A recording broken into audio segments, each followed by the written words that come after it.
சென்னையில் ஆபரண தங்கத்தின் விலை சவரனுக்கு 560 ரூபாய் உயர்ந்துள்ளது. 1 கிராம் தங்கம் 13,670 ரூபாய்க்கும், ஒரு சவரன் 1,09,360 ரூபாய்க்கும் விற்பனை செய்யப்படுகிறது.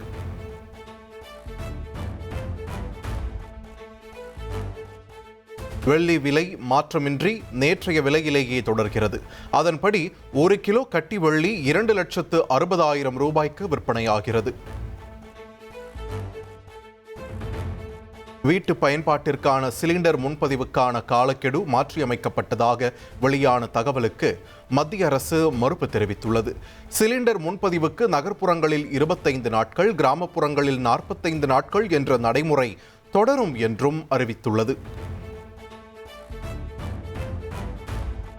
நயாரா நிறுவன எரிபொருள் நிலையங்களில் பெட்ரோல், டீசல் விலை உயர்த்தப்பட்டுள்ளது. பெட்ரோல் லிட்டருக்கு 5 ரூபாய் 30 காசுகளும், டீசல் விலை லிட்டருக்கு 3 ரூபாயும் உயர்ந்துள்ளது.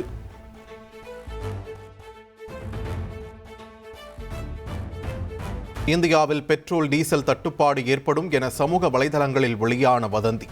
உத்தரப்பிரதேசம், அசாம் உள்ளிட்ட வட மாநிலங்களில் பெட்ரோல் நிலையங்களில் மக்கள் கூட்டம் அலைமோதுகிறது.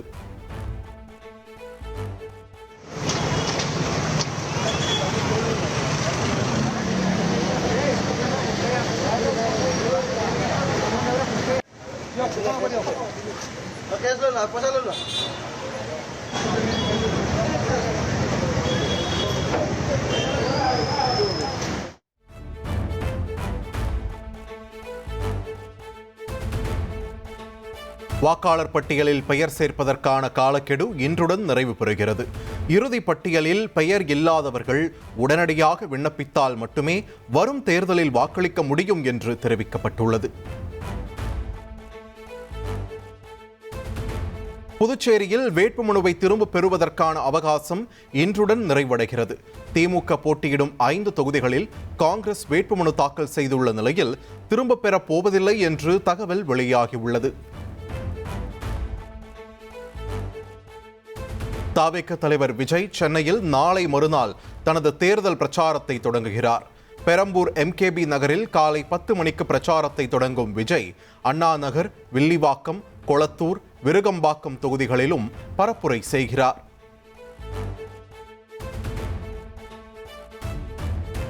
திமுக கூட்டணியில் தேமுதிக போட்டியிடும் தொகுதிகளை இறுதி செய்ய இன்று 2ஆம் கட்ட பேச்சுவார்த்தை நடைபெற உள்ளது.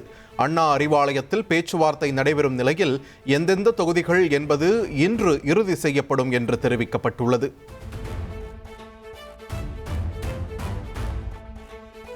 திமுக கூட்டணியில் உள்ள கொங்கு நாடு மக்கள் தேசிய கட்சிக்கு திருச்செங்கோடு, பொள்ளாச்சி தொகுதி ஒதுக்கப்பட உள்ளதாக தகவல் வெளியாகியுள்ளது.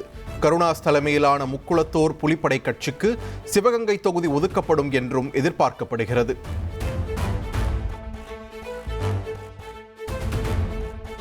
தொகுதிகள் வழங்கப்படாத பட்சத்தில் திமுக கூட்டணியில் இருந்து வெளியேற தனி அரசு முடிவு செய்துள்ளதாக தகவல் வெளியாகியுள்ளது.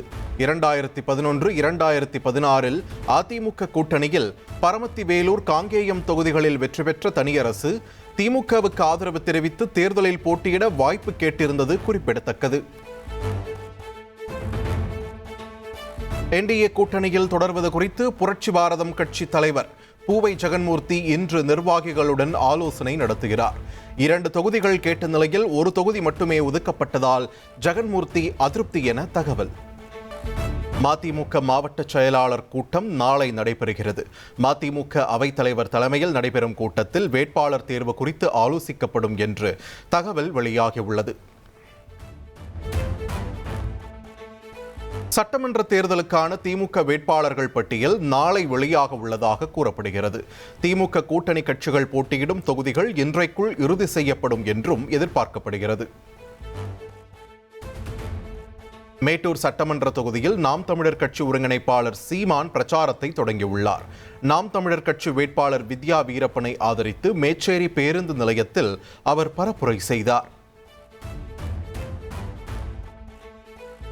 சட்டமன்ற தேர்தலில் போட்டியிடவில்லை என்ற முடிவை மறுபரிசீலனை செய்யப்போவதில்லை என்று நடிகர் சரத்குமார் திட்டவட்டமாக தெரிவித்துள்ளார்.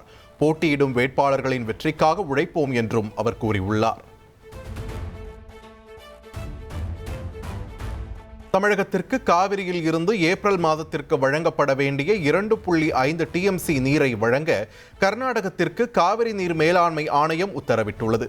பிப்ரவரி முதல் மே மாதம் வரை வழங்கப்பட வேண்டிய 10 TMC நீரினை மாதத்திற்கு 2.5 TMC நீர் வீதம் வழங்க அறிவுறுத்தப்பட்டுள்ளது. எல்லை தாண்டி மீன்பிடித்ததாக கூறி ராமேஸ்வரத்தைச் சேர்ந்த மீனவர்கள் 7 பேரை இலங்கை கடற்படை கைது செய்துள்ளது. நெடுந்தீவு அருகே தமிழக மீனவர்கள் கைது செய்யப்பட்ட நிலையில் 2 விசைப்படகுகளையும் சிறைப்பிடித்தனர். பழனி பங்குனி உத்திர திருவிழா திரு ஆவினன்குடி கோவிலில் கொடியேற்றத்துடன் வெகு விமர்சையாக தொடங்கியுள்ளது. வரும் செவ்வாய்க்கிழமை முத்துக்குமார சுவாமி வள்ளி தெய்வானைக்கு திருக்கல்யாணமும் 1ஆம் தேதி திருத்தேரோட்டம் நிகழ்ச்சியும் நடைபெறவுள்ளது.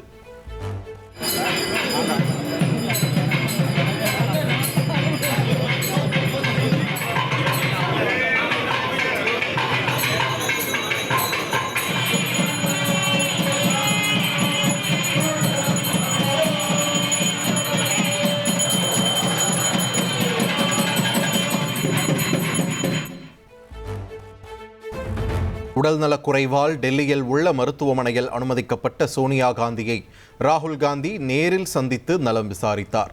சோனியா காந்தியின் உடல்நிலை சீராக உள்ளதாகவும் மருத்துவக் குழு தொடர்ந்து கண்காணித்து வருவதாகவும் மருத்துவர்கள் தெரிவித்துள்ளனர். 2 நாள் பயணமாக மத்திய வெளியுறவுத்துறை அமைச்சர் ஜெய்சங்கர் இன்று பிரான்ஸ் செல்கிறார். G7 நாடுகளின் வெளியுறவு அமைச்சர்களுடன் அவர் ஆலோசனை நடத்துகிறார். பட்னாவில் இருந்து டாடா நகர் வந்தே பாரத் ரயிலில் தரமற்ற உணவு வழங்கப்பட்டதாக எழுந்த புகார். IRCTCக்கு 10 லட்சம் ரூபாய் அபராதம் விதித்த ரயில்வே நிர்வாகம் ஒப்பந்த நிறுவனத்திற்கு 50 லட்சம் ரூபாய் அபராதம் விதித்துள்ளது. சிக்கிம் மாநிலத்தின் கிழக்கு மற்றும் வடக்கு பகுதிகளில் கடந்த சில நாட்களாக தொடர்ந்து பெய்து வரும் கனமழை மற்றும் கடும் பனிப்பொழிவு காரணமாக போக்குவரத்து கடுமையாக பாதிக்கப்பட்டுள்ளது. சுற்றுலா பயணிகள் அதிகம் செல்லும் முக்கிய பாதைகளை சீரமைக்கும் பணி முழுவீச்சில் நடைபெற்று வருகிறது.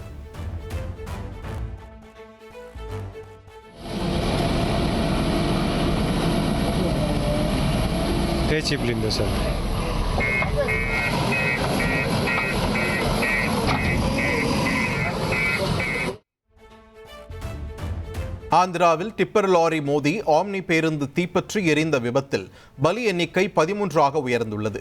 விபத்தில் சிக்கிய பேருந்தில் 40 பேர் பயணித்த நிலையில் பலி எண்ணிக்கை அதிகரிக்கக்கூடும் என்று அஞ்சப்படுகிறது.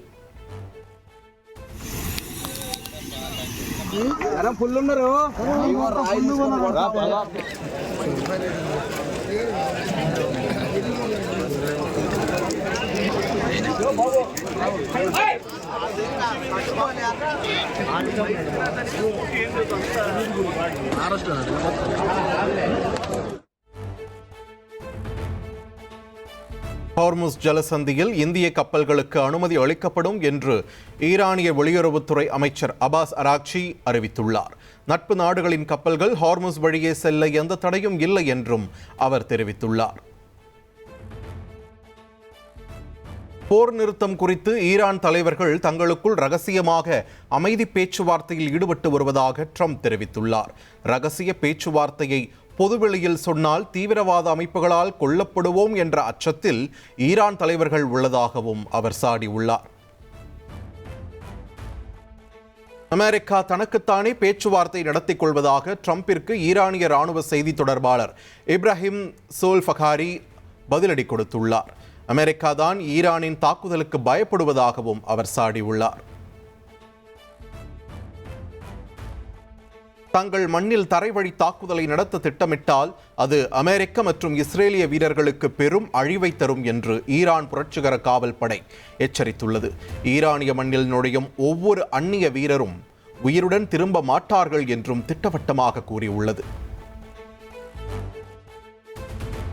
அணு ஆயுதங்களுடன் கூடிய ஈரான் எனும் புற்றுநோயை அறுவை சிகிச்சை செய்து அகற்ற வேண்டும் என அமெரிக்க அதிபர் டொனால்ட் ட்ரம்ப் விமர்சித்துள்ளார். ஈரான் ஒருபோதும் அணு ஆயுதத்தை ஏந்த அனுமதிக்க மாட்டேன் என்பதில் தனது நிர்வாகம் உறுதியாக இருப்பதாகவும் தெரிவித்துள்ளார். அமெரிக்க தரைப்படையினர் கார்க் தீவை கைப்பற்ற திட்டமிட்டுள்ளதாக வெளியான உளவு தகவல் அமெரிக்க படைகள் தரையிறங்குவதை தடுக்க தீவின் கடற்கரை பகுதிகளில் மனிதர்களுக்கு எதிரான மற்றும் கவச வாகனங்களுக்கு எதிரான கண்ணி வெடிகளை ஈரான் பதித்துள்ளது. வங்கதேசத்தின் ராஜ்பாரி மாவட்டத்தில் 50 பயணிகளுடன் சென்ற பேருந்து பத்மா நதியில் விழுந்து மூழ்கிய விபத்தில் பலி எண்ணிக்கை 23ஆக உயர்ந்துள்ளது. பலரும் உயிருக்கு ஆபத்தான நிலையில் சிகிச்சை பெற்று வரும் நிலையில் உயிரிழப்பு மேலும் அதிகரிக்கக்கூடும் என்று அஞ்சப்படுகிறது.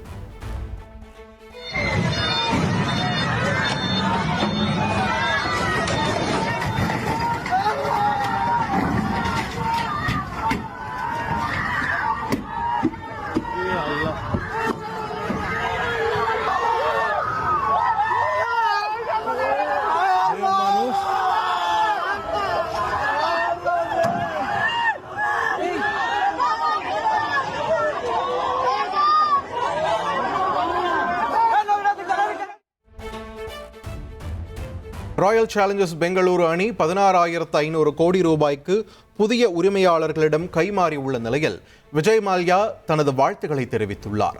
IPL தொடரின் மிக மதிப்புமிக்க RCB அணி இன்னும் பல உயரங்களை தொட வாழ்த்துவதாகவும் எக்ஸ் தளத்தில் பதிவிட்டுள்ளார்.